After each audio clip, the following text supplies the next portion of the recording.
.com.br. Basta acessar o ícone TV Êxito. Eu repito todos os dias para que você que está sintonizado pela rádio possa nos assistir, ver e ouvir ao vivaço também pela internet. Maravilha essa possibilidade, né? E mandar um abraço a todos os internautas, porque afinal de contas a internet nos proporciona isso. Nós estamos além fronteiras para o mundo todo. Muito obrigada pelo carinho, pela atenção de cada um de vocês aí.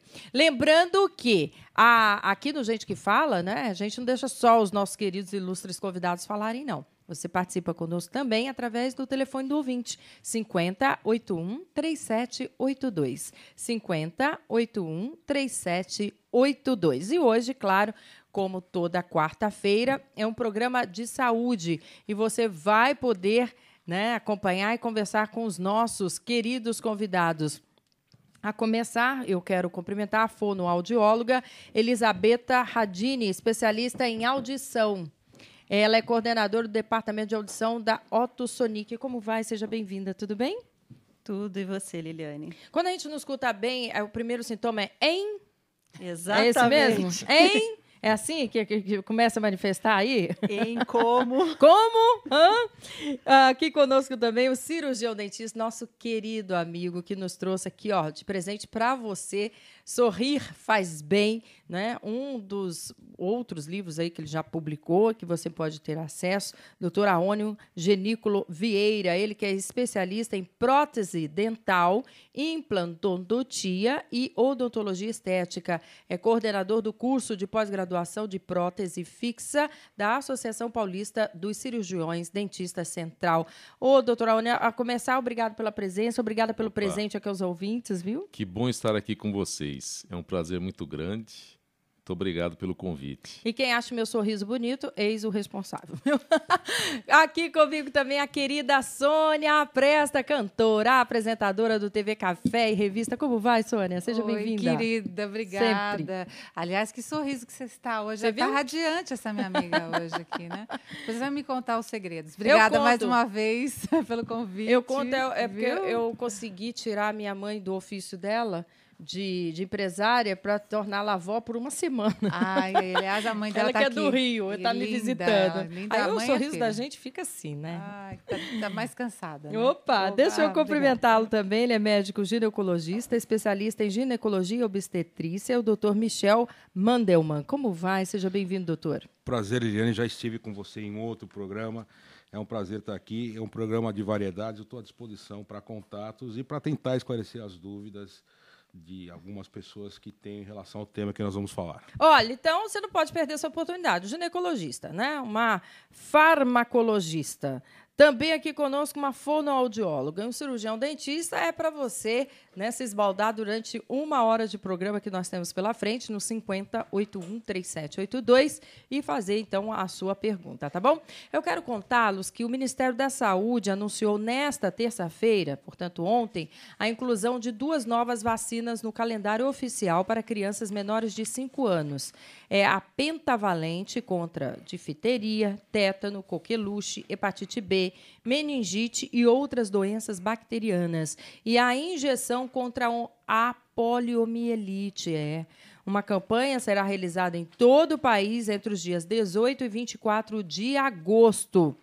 O dia de maior mobilização, chamado Dia D, ocorre neste sábado, dia 18, em 34 mil postos fixos, além de escolas e parques, e terá o envolvimento de mais de 350 mil profissionais da saúde. Indiscutível, né, que fica aqui a recomendação, você que é mãe, você que é pai, você que é responsável, crianças menores de 5 anos deverão se dirigir ao posto de saúde para realizar, então, a vacina. Mais uma vez, você que está chegando, 5081-3782, hoje vai concorrer ao livro Sorrir Faz Bem, Dr. Aônio Genícolo. Ô, doutor Aônio, esse livro o senhor fez para quem? Para o profissional de saúde, para o leigo? Eu fiz para a população em geral, para o leigo, que ele fala sobre os cuidados que a gente tem que ter para ter uma ótima saúde bucal e também a importância do sorriso na vida da gente, na comunidade, para a gente conviver socialmente, nos relacionamentos amorosos. Porque né? vai falar com carrancudo, não é? Você já pensou? Tem gente que não sorri. Aí você fala, é mal-humorado, é de mal com a vida, né? Poxa vida, dá um sorriso. Às vezes não pode sorrir. Exatamente. Às vezes não tem pode sorrir. O problema é né? esse, né? O dente. Ficar constrangido, não é isso. né? A insegurança e como é que se apresenta na sociedade se não tem uma boa dentição? O sorriso é a porta de entrada, Fala, né? fala pertinho. O sorriso é a porta de entrada, né? Para qualquer relacionamento, tanto relacionamento pessoal, familiar, profissional, é importante ter um sorriso bonito e, graças a Deus, ele tem competência para isso. É isso mesmo. A nossa fonoaudióloga, o que interfere a posição dos dentes na fala? Pode interferir na parte da comunicação, na parte da própria pronúncia de algumas consoantes, principalmente. Eu vou falar porque não é vergonha e todo mundo sabe, né? E a gente está falando de saúde, até para a gente entender um pouquinho. O Lula, ele tem problema nos dentes ou na fala? Na realidade, a questão dele está relacionada à língua, à tonicidade da língua. Ele tem o que nós chamamos de um ceceio. Então, ele fala assim. Assim, certo? Você vem aqui, faz isso, faz aquilo. Mas aí tem cura? Tem jeito? Tem solução? Na realidade, tem através de terapia. Claro que quanto mais velha a pessoa, mais isso se torna um vício e fica mais difícil de estar corrigindo. Mas, na realidade, é através de terapia, através de movimentação, de exercícios que tem que ser feitos com relação à língua. Se apresenta logo na primeira infância, quer dizer, na primeira idade, a mãe tem que observar o professor, né? Porque não temos toda hora o fonoaudiólogo por perto. Como é que a pessoa percebe alguma deficiência no outro na fala para procurar um profissional como você? Na realidade, já na infância, muitas vezes a questão da mamadeira, como que ela é colocada. Às vezes os pais eles querem que a criança beba logo o leite, então eles aumentam o furo da mamadeira. Isso atrapalha? Atrapalha, porque o que acontece? A criança faz menos força com a língua, então a tonicidade da língua fica menor e automaticamente essa criança, a mãe, ela pode ficar com uma língua até meio mole e falando mais assim. Olha, isso tudo por causa do bico da mamadeira. Depois tem toda a parte da chupeta, tudo mais. Doutora, a única que entende bem, né? Quando chega em consultório lá, aquelas mães que insistem, né? Em manter a chupeta, em manter a mamadeira. Qual é o seu conselho, doutora? A gente orienta a chupeta até os 2 anos de idade. E a mamadeira e tanto a chupeta tem que ter um formato do palato, né, para não interferir no crescimento ósseo da criança. Não teria que ter o formato do peito, gente? O bico do seio? Não, muda tudo, aí tem que ser do palato. Ela tem um formato achatado, justamente para não interferir nesse crescimento. E até os 2 anos de idade, a gente permite a criança usar a chupeta. Depois a gente orienta os pais a furarem as chupetas, né, porque a criança faz a sucção. Então, para ela perder o interesse em utilizá-la. Porque aquilo fica murcho. Ela puxa e vem ar. Aí furar todas as chupetas da casa, da criança. Eu né? nunca tinha ouvido isso. Isso aí você já tinha ouvido? Já lá em casa teve um ritual. Foi passear na casa da avó, 2, né? Foram passear, a avó inventou uma história de vamos dar a chupeta pro cachorro, que ela tem uma cadelinha, vamos dar. Aí o cachorro mordeu, não tem como devolver, né? Então toda vez que pergunta para ela, eu perguntava para ele, cadê a chupeta? O Uau comeu. O cachorro. É bom. Só queria comentar uma coisa. Quando eu passei no estágio, no 5º e no 6º ano da faculdade em pediatria, os professores eram totalmente contra a chupeta. Por quê? Porque não se sabia aonde os pais deixavam a chupeta. Olha, é verdade. Exposta e tinha risco de contaminação, porque a chupeta, se você não tomar cuidado, é um elemento estranho para a boca da criança. Então, você está levando micro-organismos que pode gerar inflamação, pode gerar infecção. É verdade. Então, eles eram totalmente contra o uso da chupeta. Doutor Aone, mas aí, Sônia, e como é que faz? Eu ia falar para você. Porque, olha, eu vou colocar uma posição minha, porque eu tenho uma sobrinha de 3 anos, e aí exatamente isso. A chupeta cai toda hora, e toda hora ela está lá, né? E ela mesma, às vezes, pisa na chupeta e põe na boca, e não dá tempo da gente fazer nada, né? E eu que sou tia, que vou de vez em quando. Imagina o pai e a mãe todo dia com aquela história da chupeta. Mas aí que tá. É claro que o foco pode ser grande, a gente tem bactérias em todos os lugares, blá, blá, blá.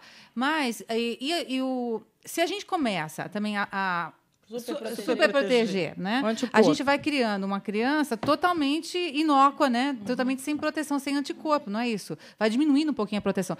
Obviamente, a contaminação eu acho perfeita, mas nesse caso, acho que os médicos repensaram isso hoje em dia, né? Porque não tem como, a gente lava o máximo que consegue, mas tem uma hora melhor. Que não tem jeito. Tem mãe que isso eu aprendi com o doutor Aone também, viu? E porque aqui é um eterno aprendizado, isso aqui é uma escola para mim. Todos os dias, grandes professores passam por aqui. Você aí de casa também. Tem mãe que faz, sabe o quê? Caiu a chupeta. Ah, para. Dá pro filho. Complicado. Não é verdade? Pior Cansei que é. de ver isso. Põe na boca. Toma, limpou. Ela fica com a contaminação. Mas aí É. esquece que a saliva também tem contaminação, não é isso, Contaminação. A mãe passa, se tiver cárie, a bactéria da cárie para a criança, passa a bactéria da doença periodontal. Até no provar alimento e dar para a criança para ver se está quente ou não, não pode pôr na boca, né? Usar o mesmo talher.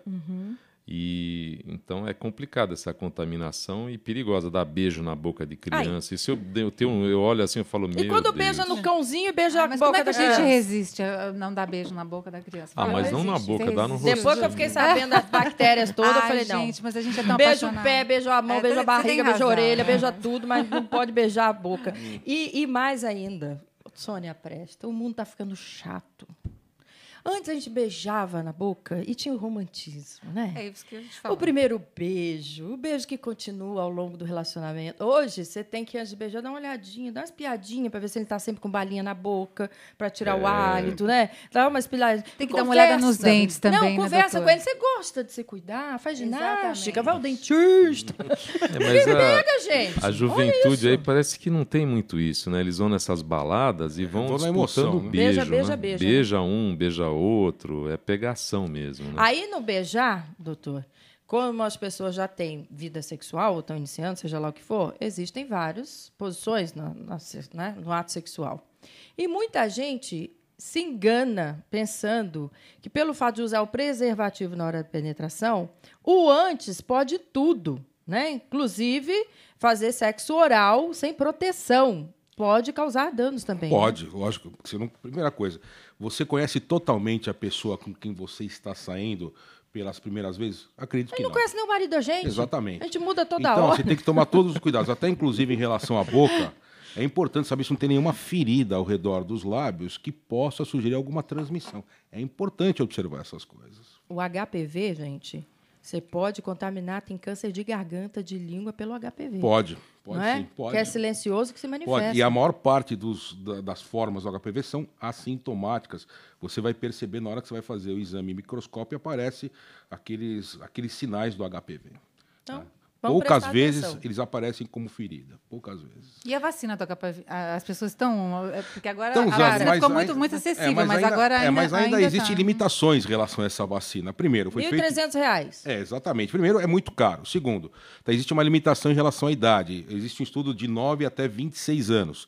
Terceiro, a vacina, segundo estudos, tem eficácia até 5 anos. E depois dos 5 anos, ninguém sabe o que vai acontecer. Então, existe ainda limitações em relação ao uso da vacina. E a vacina é preventiva, ela não é curativa. Ô, Sônia, você falou de sua sobrinha aí? Então eu vou nesse caminho por você. Você que é uma farmacóloga, que estudou, né? E desde da parte de estética, da parte de prevenção, estudou os remédios, porque isso é tudo remédio. Você, com essa noção, você usaria remédios para cuidar da sua sobrinha aleatoriamente? Porque tem gente que fala assim, eu evito de dar remédio para minha criança, não quero saber, eu vou para os homeopáticos, eu não faço. Qual é a sua leitura? Mas, com certeza. O remédio, ele tem uma proporção que eu, como farmacêutica, tenho um cuidado muito grande. Ele vai te dar e ele vai tirar. Não existe nenhum remédio inócuo. Então, por isso que nós temos que tomar um cuidado muito sério com a automedicação. Estava comentando até com a Elisabetta lá fora sobre isso. A automedicação no Brasil, principalmente no Brasil, que é um país... Exatamente. É cultural, né? É cultural você receitar aquele remédio que deu certo para sua mãe, para sua tia, para a filha do outro e tal. Não. Não e não, gente. Até uma simples aspirina pode causar um efeito devastador, até fatal, numa pessoa que tem uma tendência a isso. É muito raro, tal, mas todo remédio tem que ser, sim. Infelizmente, nós não podemos ter uma segurança de 100%, porque nada é 100%. Né? Não adianta, até anestesistas. Mas tomar um cuidado terrível. Ô, Sônia, né? se a gente lê a bula, a gente não toma um remédio. Mas inclusive, a Não é? bula não foi feita para ser Pra quem lida não por lê. leigos. Exatamente. A bula é uma orientação profissional. É óbvio que você vai... Se o médico falar para você, leia a bula e oriente, tudo bem. Mas existem remédios que você não deve ler a bula. Pelo contrário. Não faça isso. Senão não toma, exatamente, né? você não vai tomar. Principalmente com remédios psiquiátricos, remédios de uso contínuo, não leia sem conversar com o seu médico antes, porque senão o problema psiquiátrico vai ser muito maior psicológico do que o efeito que o remédio vai te causar. Então, você não deixa o remédio agir, na realidade. 50813782, está gostando? Eu estou adorando. Se você estiver aqui conosco, você que você vai aprender também, tá? 50813782 é o telefone do ouvinte, pode ligar, pode participar, que hoje concorre ao livro do Dr. Aônio Genícolo, viu? Você vai aprender aqui tudo o que é necessário para que você tenha saúde bucal e que se reflete em todo o organismo. Então, ligue e concorra ao livro. Lembrando que você também pode nos ouvir e assistir ao vivo através do gentequefala.com.br. Basta acessar o ícone TV Êxito. Eu quero fazer esse comentário aqui com os amigos. Olha, muito se divulga sobre as dificuldades geradas pela deficiência visual, não é verdade? Mas pouco se fala sobre as dificuldades de quem sofre perda auditiva, que, aliás, acomete o número mais elevado de pessoas. Você sabia? Segundo Elisabetta, que está aqui conosco, a deficiência auditiva, que não é literalmente enxergada, tem mais dificuldade de ser compreendida. Quais são os primeiros sintomas? Eu brinquei e falei, ai, como, não é? Mas e quando que ela pode se manifestar, a perda auditiva? Na realidade, existe aqui no Brasil ainda a questão cultural de que a perda auditiva é algo relacionado ao idoso. Nós temos sempre aquela questão da Praça é Nossa, que tinha a velha surda. Então, quando alguém começa a falar o que, já fala, você está ficando surdo que nem a velha da Praça é Nossa. Quando, na realidade, a perda de audição ela pode vir desde a infância. Estava se falando sobre a questão da vacinação. Há uns 10 anos atrás, 50% das perdas auditivas em crianças estavam relacionadas à rubéola na gravidez. Uma mamãe que ficou, né? Exatamente. Teve a rubéola. E principalmente quando era entre o 2º e o 3º mês de gestação, o impacto sobre a audição era muito grande, porque era um momento onde o sistema auditivo estava sendo desenvolvido. Né? O doutor Michel pode até falar nessa parte também, em relacionada a essa questão da vacinação. Hoje, com a vacinação da rubéola, isso praticamente está extinto. Ouvir som em altura acima do normal prejudica a audição? Prejudica. Na realidade, nós temos leis brasileiras que falam que você pode ser exposto até 85 decibéis por 8 horas. Cada 5 decibéis a mais que nós temos, ou seja, 90, você diminui o tempo pela metade. Vai então, pra rave, bonitinho, vai. Imagina, eu que cantei anos e anos com caixa acústica no ouvido, aquela coisa toda. Eu tenho uma perda, com certeza. Que eu tenho noção disso, que eu já perdi alguma coisa, principalmente do lado esquerdo. É verdade, eu tenho, deve ter esse problema. mas tempo, até porque tem a questão do retorno, do número muito de mais horas. exposta a isso, muito mais horas que isso, durante anos, com certeza. E o grande problema hoje em dia é a questão dos fones de ouvido. Os fones de ouvido, a garotada aí usa e a gente escuta de longe. É verdade. E Você quando tá nós longe, tá estamos escutando. escutando, significa que o som está muito mais intenso. E não precisa ir muito impressionante. longe também, né? A gente passa durante a noite, nos fins de semana, aqueles carros de jovens que põem um som lá em cima. Você já começa a sentir isso na sua própria pele, né? O próprio celular, né? O próprio celular é um veneno, né? Independente do fone, o advento celular é de 90 e poucos para cá, 93, 94. Quem é dessa geração que já nasceu, a criança já nasce com o celular no ouvido, né? Não se usava tanto telefone antes. Agora, existem outras doenças também provenientes que dá como consequência a perda da audição. Existe uma que eu quero recordar o nome, que é porque a pessoa não pode comer açúcar, tem uma restrição a alimentos. Como é que é o nome dessa doença? Que dá em jovens também, que a pessoa fica tonta. Como é que é? A labirintite? Não é labirinto. Mas Porque, também na labirintite. realidade, assim, a diabetes ela pode causar perda auditiva. Hipoglicemia. Eu vou lembrar até o Na final do realidade, programa. É um assim, dos sintomas, várias causas existem para a perda de audição. Então, muitas vezes, até a questão da... Você estava falando da vacina da meningite. Crianças que muitas vezes têm meningite, muitas vezes adquirem uma perda de audição posterior. Na realidade, não pela meningite, mas pelos antibióticos que são tomados. Olha só. Então, vamos dizer, a coisa que a... A gente estava Sônia falando também sobre estava isso, falando né? sobre a questão da bula.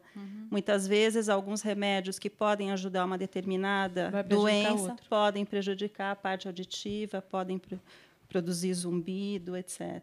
Liga lá para saber o nome da doença, que eu quero saber aqui, detalhes, porque está cometendo, inclusive, jovens. Me chamou muito a atenção, porque eu já vi mais de um caso, e é um alerta que nós vamos fazer para você que está em casa também. Com a dosagem de açúcar. De açúcar.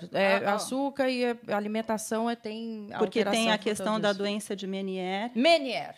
Doença de Essa Meniere. aí. O que é a Meniere? Na realidade, é o que a gente chama de hidropsia labiríntica, que ela tem relação com o labirinto.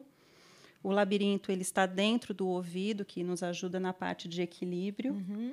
E ela está muito relacionada com a parte auditiva. Então, você tem um desequilíbrio entre os líquidos que estão lá dentro. Isso é hereditário? Surge a partir do quê? Geralmente é hereditário. Herda-se do pai, da mãe ou dos familiares. Exatamente. Tem presentes cura? familiares. Tem cura?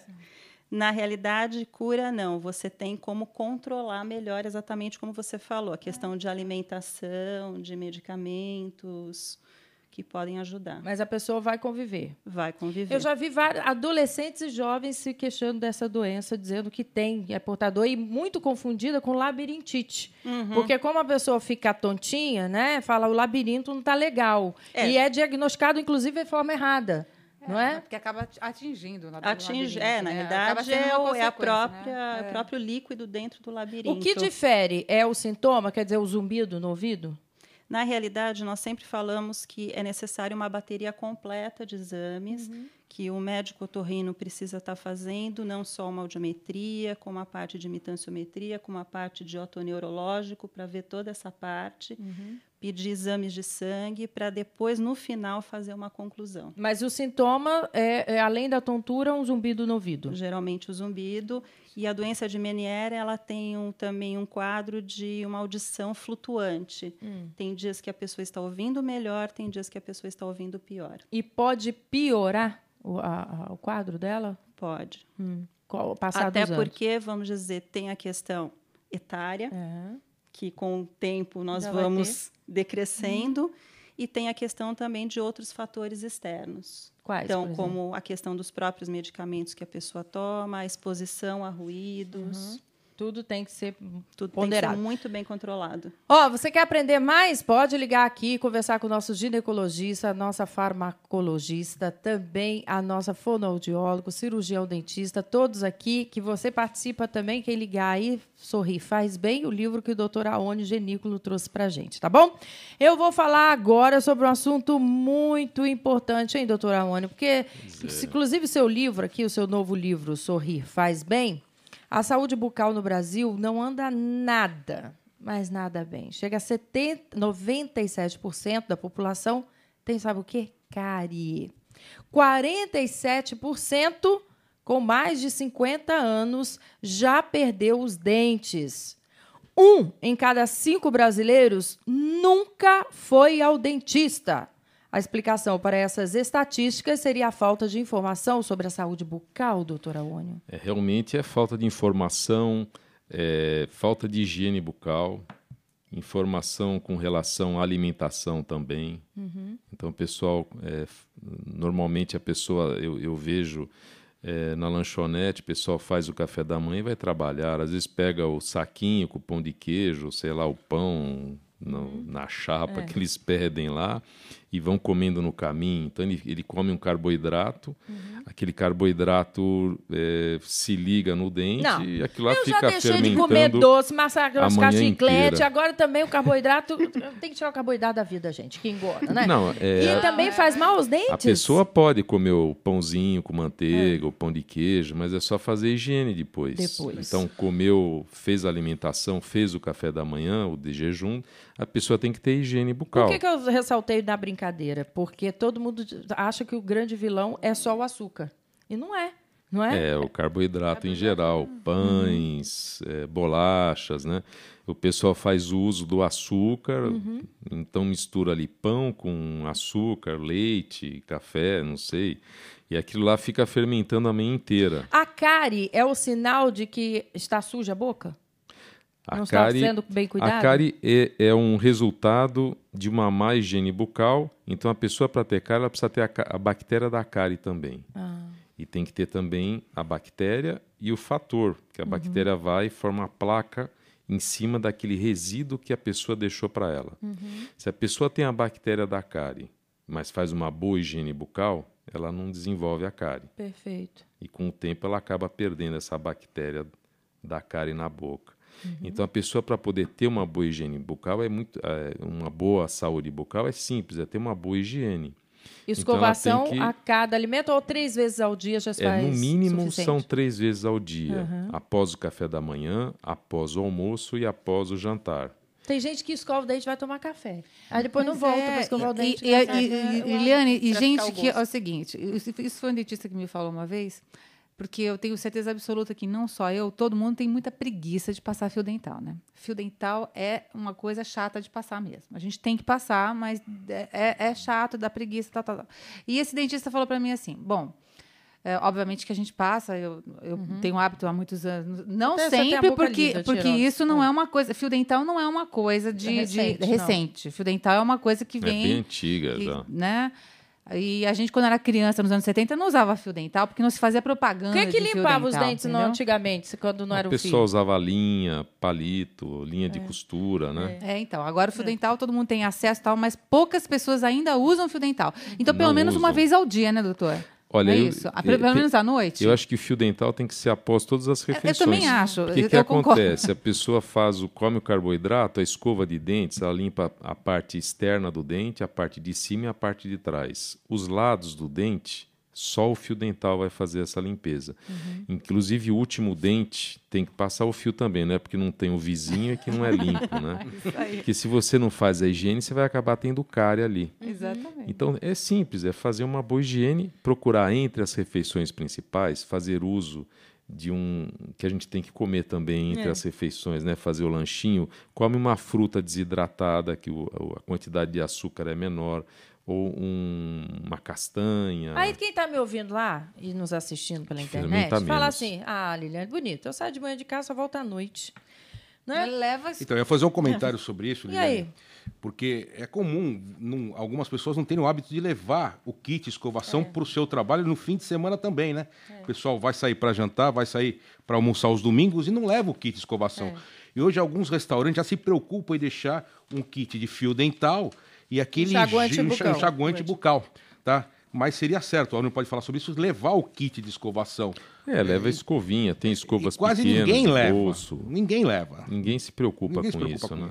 Até porque você quer ver que é verdade o que ele está falando? Você sai, vai num restaurante, aí você faz sua refeição, depois vem a sobremesa. Geralmente a mulher, então, vai mesmo ao toalete fazer um retoque para saber se está tudo bem, tem alface na boca, né? Tem gente até que nem come alface. Aí chega lá, são poucas as pessoas que estão lavando a boca. Não é? Você não percebe isso também? Todos nós percebemos. Uma vez puseram uma câmera escondida para ver o número de pessoas que lavavam as mãos. Foi um vexame, que quase ninguém lavava a mão. Também uma coisa horrorosa, né? Tivemos até a gripe aí por conta da falta de higiene com as mãos. É uma coisa extremamente simples, né? Você evita infecção de uma forma extraordinária. E aquele que espirra e põe a mão assim, depois vem te cumprimentar. Como vai? Tudo bem? Eu vou bem se você não me der a mão. Senão o negócio complica. Ó, tá comigo na linha aí. Ele, o nosso querido cirurgião plástico, doutor Nelson Letísio, que é membro titular da Sociedade Brasileira de Cirurgia Plástica, membro da Sociedade Internacional de Cirurgia Estética e fundador e secretário-geral da Sociedade Brasileira de Laser em Medicina e também Cirurgia. Boa tarde, doutor. Como vai? Tudo bom, Liliane? Melhor agora. Eu que eu diga. É um grande prazer que eu tenho. Olha, o senhor sabe, doutor Nelson, que nós colhemos aqui as perguntas mais frequentes, né, e trazemos ao senhor todas as quartas-feiras. E o assunto hoje é quando a cirurgia plástica não resolve, o que deve fazer o paciente? Como, por exemplo, Liliane, não entendi a pergunta. Quando a cirurgia não resolve. Por exemplo, a mama era grande e caída. Aí deu solução na queda, no tamanho da mama, mas continuou flácida. Não é que ela não resolveu, ela não ficou a contento, ela não atingiu o resultado esperado. Sim. Olha, Liliane, aí depende muito, sabe? Se a paciente procurou realmente um profissional capacitado para isso, que possa ter feito um bom trabalho. Veja, nós trabalhamos com um ser humano. O ser humano não existe dois iguais. Às vezes a pele é mais flácida, o tecido não responde direito. acontece isso às vezes. Você montar uma mama, como você deu o exemplo, você deixa bonitinha, ela fica bonita 3, 4 meses. 6 meses depois ela tem uma ptose. Às vezes isso a pele da paciente não responde. O que você faz? Você faz uma complementação cirúrgica. Perfeito. Agora, se você tem um resultado desastroso, aí é complicado, né? E tem que talvez rever o profissional que fez o trabalho e talvez procurar uma outra ajuda, né? Doutora, a outra pergunta que chegou até nós é se a cirurgia plástica deve ser feita a cada década, a cada 10 anos. Cirurgia de face? É. Ou de reparação do corpo, porque eu imagino que ela está aqui especulando que a gente a cada 10 anos vai ficando um bocadinho pior, né? Depende muito, Liliane, porque cirurgia de nariz, abdominoplastia, otoplastia, são cirurgias consideradas definitivas. Certo. Entende? Uma lipoescultura, se a paciente fica numa estatura igual à sua, por exemplo, que eu a conheço, se fica numa oscilação de peso de 2 ou 3 quilos... O senhor conhece mesmo, né? Não perde. Entende? E é muito relativo. Eu já tive aqui no consultório paciente que fez abdômen, mama, lipo, e 3 anos depois me aparece 12 quilos mais gorda. 3 anos depois. Quer dizer, durou a cirurgia foi bem... O que aconteceu? Certo. É complicado, então tem que analisar cada fato, sabe? Não dá para fazer um fato isolado. A mama caiu porque ela operou, engordou 10 quilos e perdeu 12. Ô, doutor, agora está no peso ideal. A mama caiu, obviamente. Uma outra pergunta que chega aqui para nós é de uma ouvinte que diz assim, ela fez cirurgia de próteses, acompanha todo ano fazendo os exames necessários e pergunta o que aconteceu, pois a prótese dela deformou. Ela se desloca? Pode até deslocar. Se não foi feito um plano adequado, uma área de dissecção adequada, ela pode até deslocar. Agora, existem algumas próteses não tão boas no mercado, né, Liliane? E o que acontece? Essa prótese pode dar uma contratura da cápsula, que a gente chama. O organismo forma uma membraninha em volta da prótese e começa a se contrair. Essa membraninha fica contraindo, a prótese enrijece. A prótese enrijecendo, ela muda um pouco o formato. Perfeito. E então aí tá na hora de trocar essa prótese. Perfeito. Eu quero aqui agradecer a participação do Dr. Nelson Letísio, que tem a sua homepage, que você pode ir lá acessar e tem, claro, informações no www.clinicanelsonletizio.com.br. Muito obrigado, doutor Nelson. Eu que agradeço, Liliane. Um prazer estar sempre falando com você. Prazer, um bom trabalho e saúde e paz para você e para todos aí. Obrigada, doutor Nelson. Beijo. Beijo. Bom, minha gente, agora eu vou falar de um assunto muito sério. O tratamento de pessoas com deficiência motora. Quem tem alguém na família com deficiência sabe como é o dia a dia e como ele é difícil, na verdade. A boa notícia é que o governo do estado de São Paulo tem uma rede de tratamento para deficientes que não fica devendo nada aos melhores centros do mundo. Você não conhece? É a rede de Luci Montoro. São equipamentos de primeiro mundo, tudo com altíssima tecnologia. E totalmente, gente, totalmente de graça, porque é público feito para a população.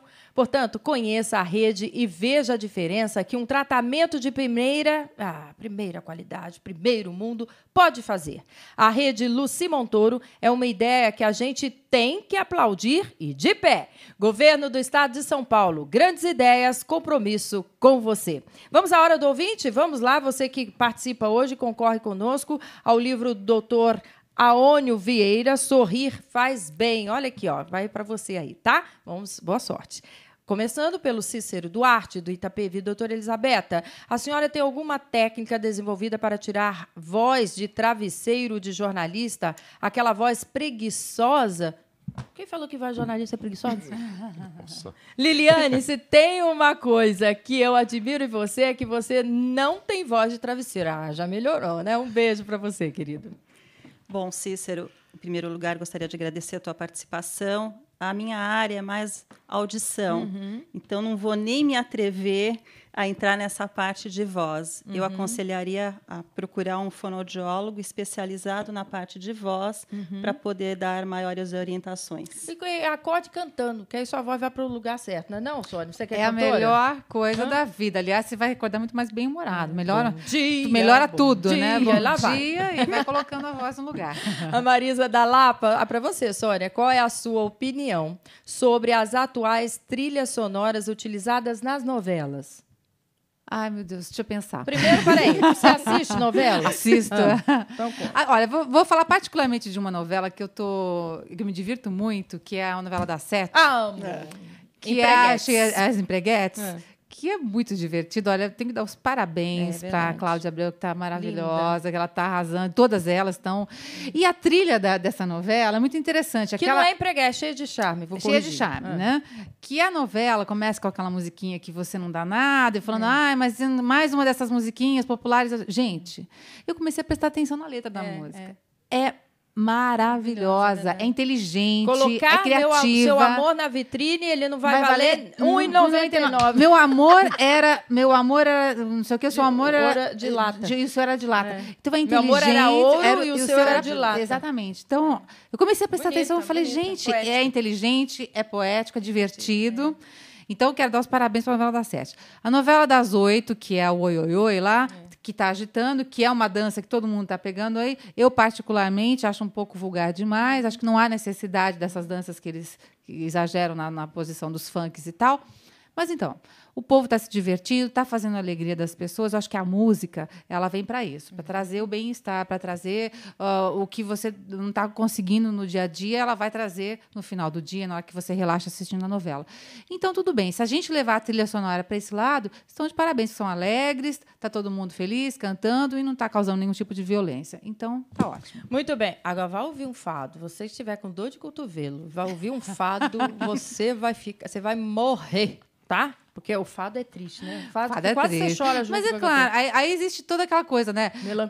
Da melancolia. Mas aí você tem que ouvir com o seu espírito voltado bom, alegre, né? Alegre. Aí você chora, mas é aquele choro da melancolia boa, né? Olha aí. Não, eu gosto de fado também. É só para exemplificar que tem música para todas as horas, né? O Jaime do Jardim Bonfilioli para o Dr. Michel. Em que medida a reposição hormonal pode ou não aumentar os riscos de câncer de mama e problemas cardíacos? Então, é importante essa pergunta. Muito obrigado pela pergunta.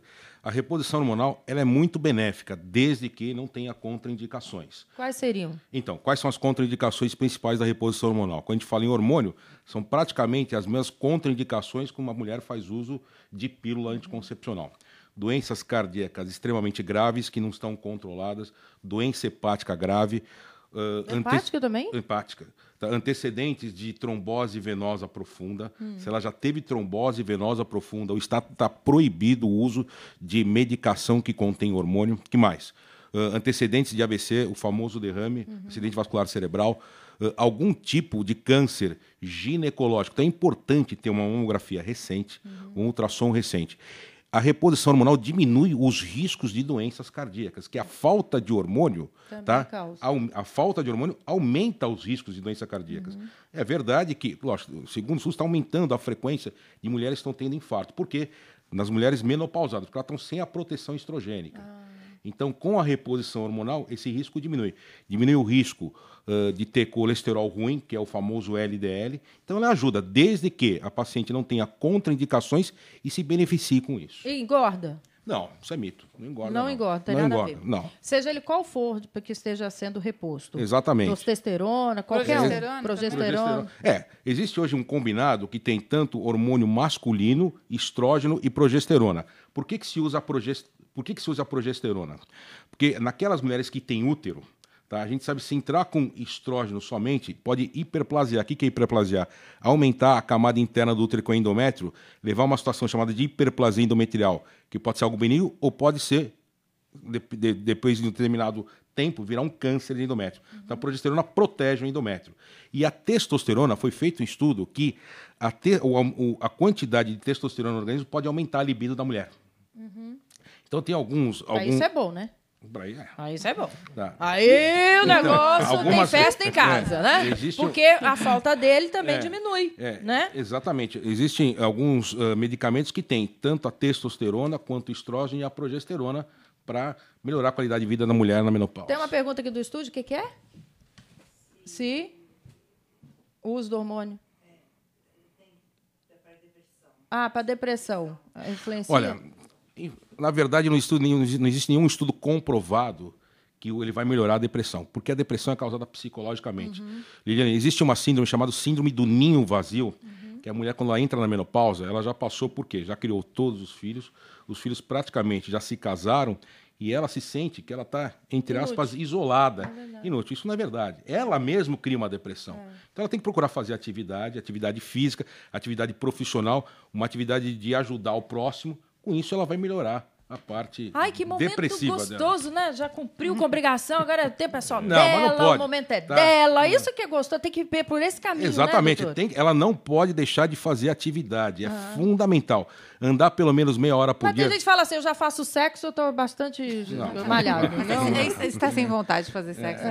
Isso tem que ter testosterona. O Gerson do Sumaré. Gerson, obrigada aí pela participação. Doutor Aônio, em uma cirurgia dentária é necessário um perfeito controle cardíaco, já que vai se usar anestesia além da média?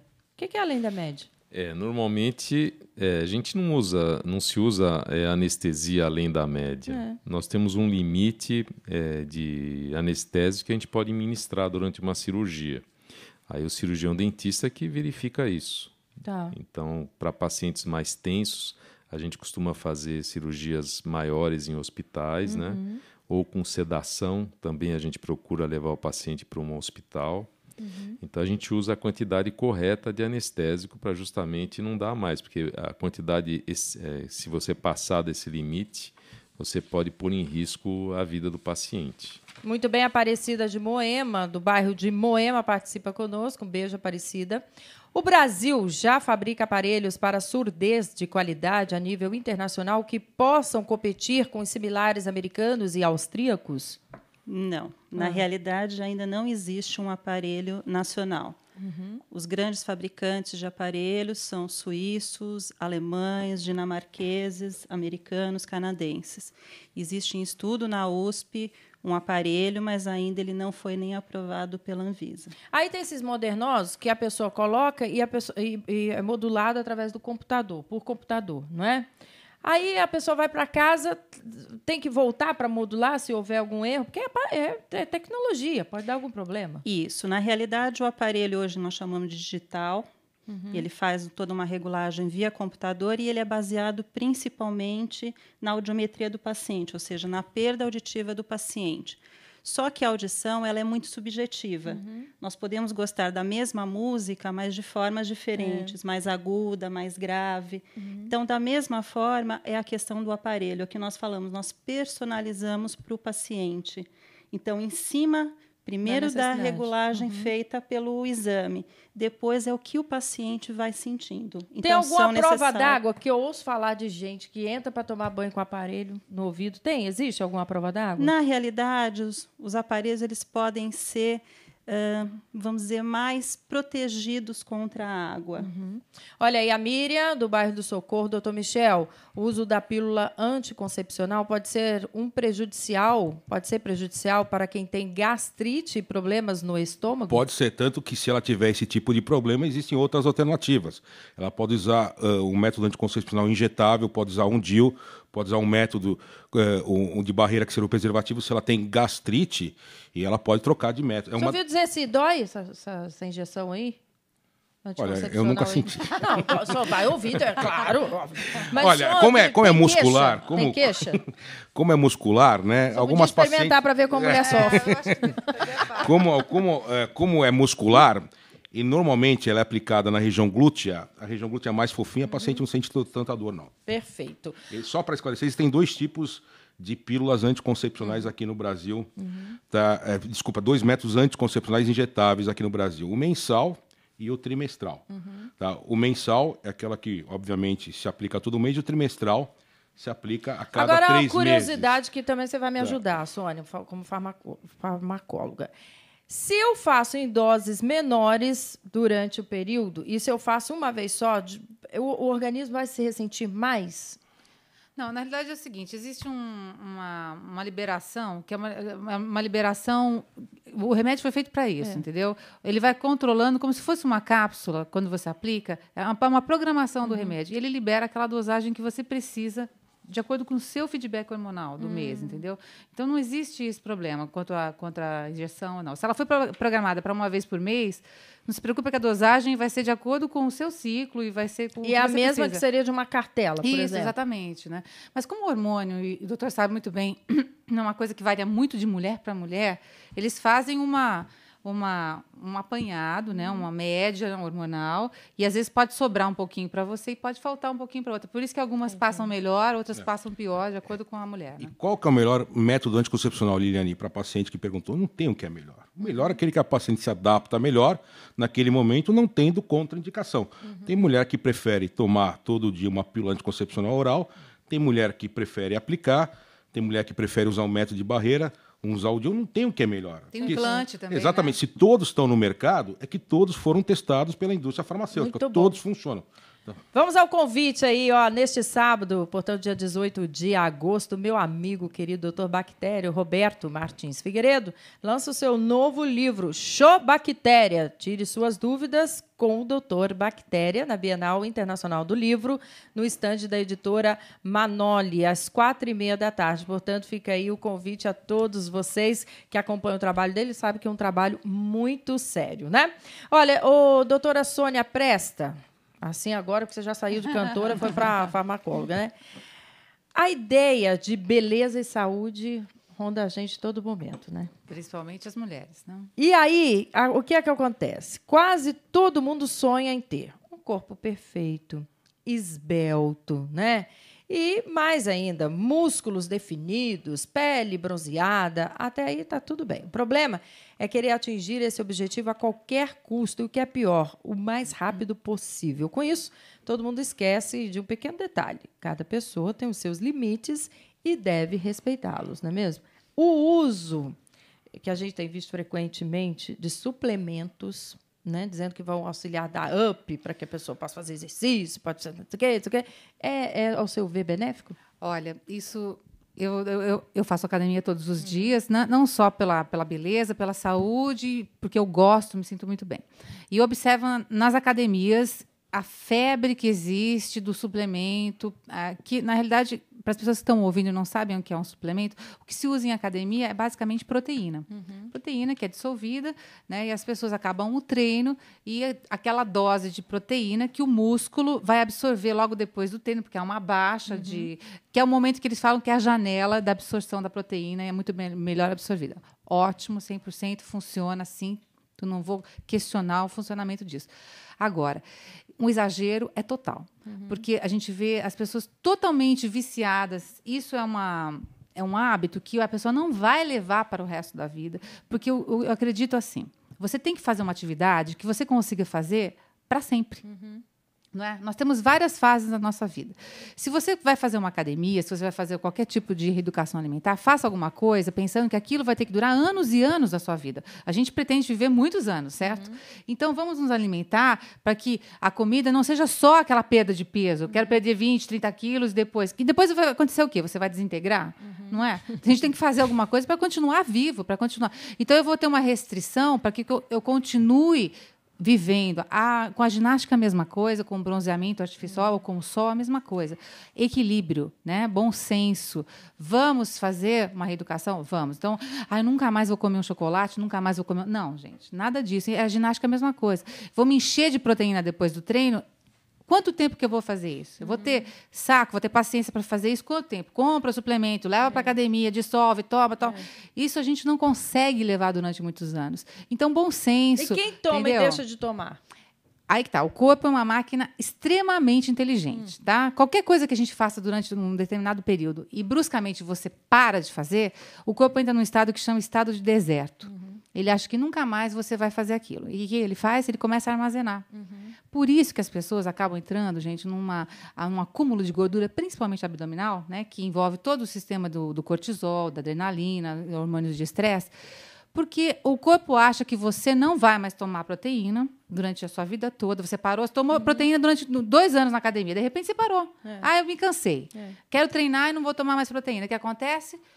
Qualquer gordura que você comer, carboidrato e tal, vai ser absorvida imediatamente, porque você vai entrar num estado de deserto. Então, não comece nenhum tipo de dieta, nenhum tipo de reeducação sem um profissional, sem uma orientação, porque o seu corpo vai se defender disso e vai te prejudicar em algum momento. Doutor Michel, a gente sabe que a endometriose é uma doença da modernidade que acomete as mulheres, sobretudo, né?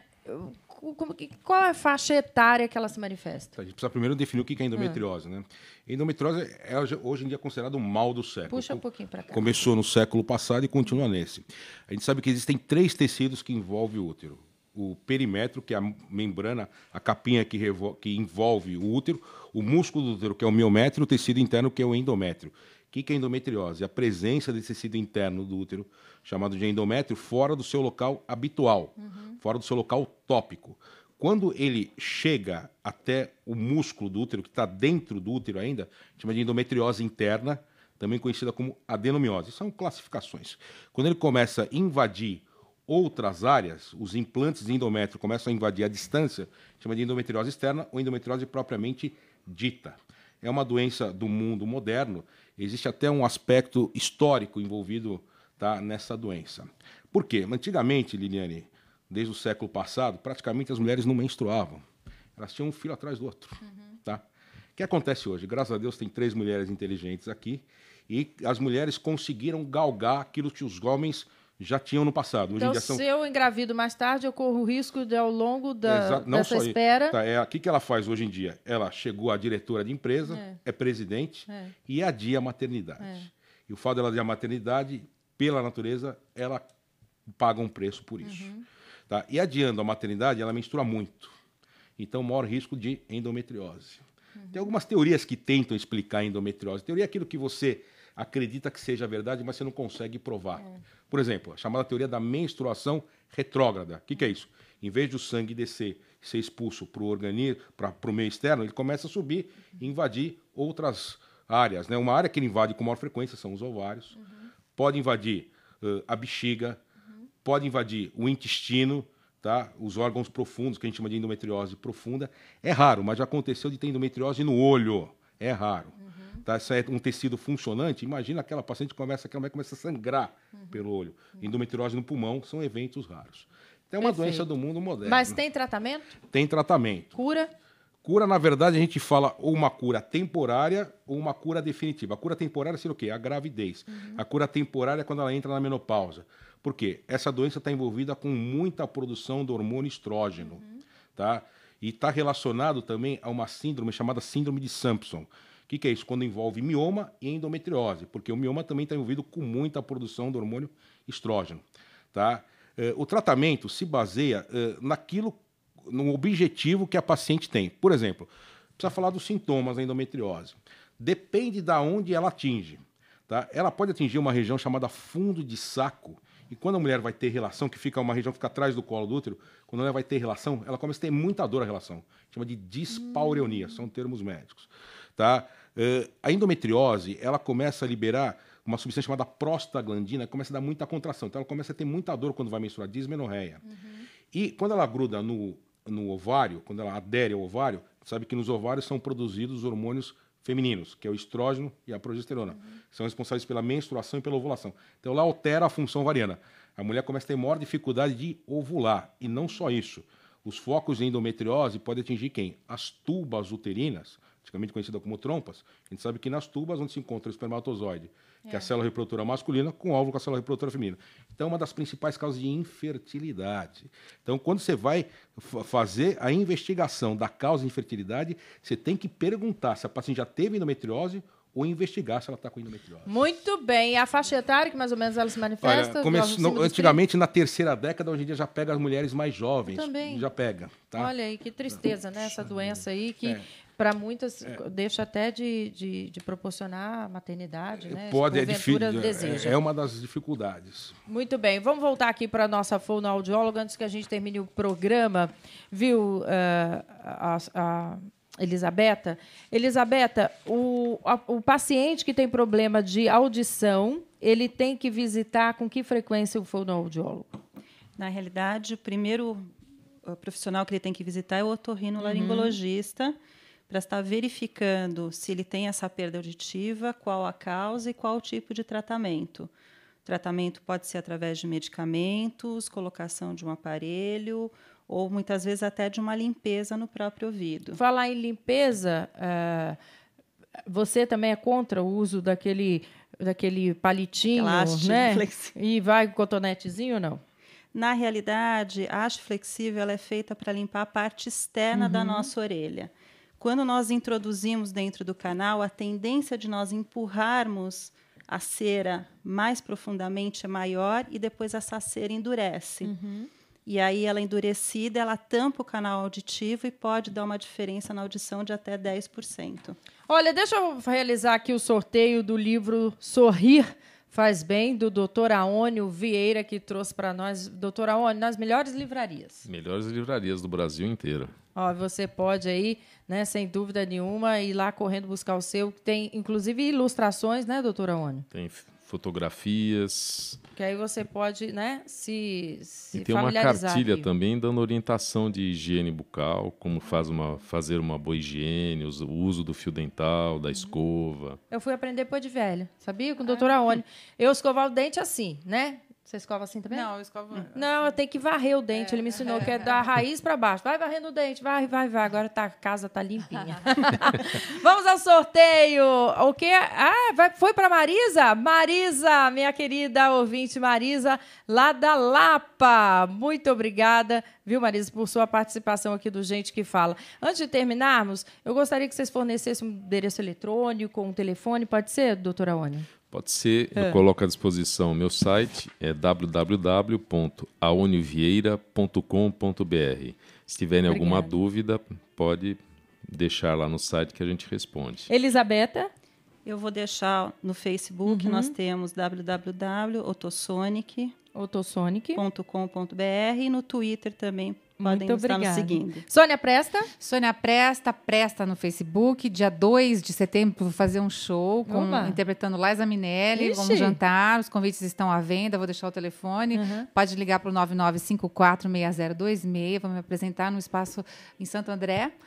E soniapresta.com.br. Vocês me encontram no YouTube, as minhas entrevistas. Enfim, maravilha. Michel Mandelman, desculpa estar correndo porque encerrou o programa. Não, lógico, existe tempo. É mandelman@eg.com.br. Também estamos na maior comunidade que existe hoje no planeta, que é o Facebook. Existe um blog chamado blog.directsaude.com.br, que eu e alguns profissionais de saúde postamos temas relacionados à especialidade. Direct, D-I-R-E-C-T, saúde, tudo junto, sem acento, .com.br. E demais informações a produção do programa tem. Olha, gente, muito obrigada aí a todos vocês que estiveram conosco. Lembrando que Gente que Fala tem a direção geral do jornalista Fausto Camunha, apresentação de Liliane Ventura, que vos fala. Na produção, Zenilda Salvato, Nicole Dalmaso na redação. Som Cléo Rodrigues, na técnica Luiz Felipe Batista, Renato Borges, Ed Silva e Benê Benê. Estaremos de volta amanhã ao meio-dia. Eu te espero. Um beijo e até lá.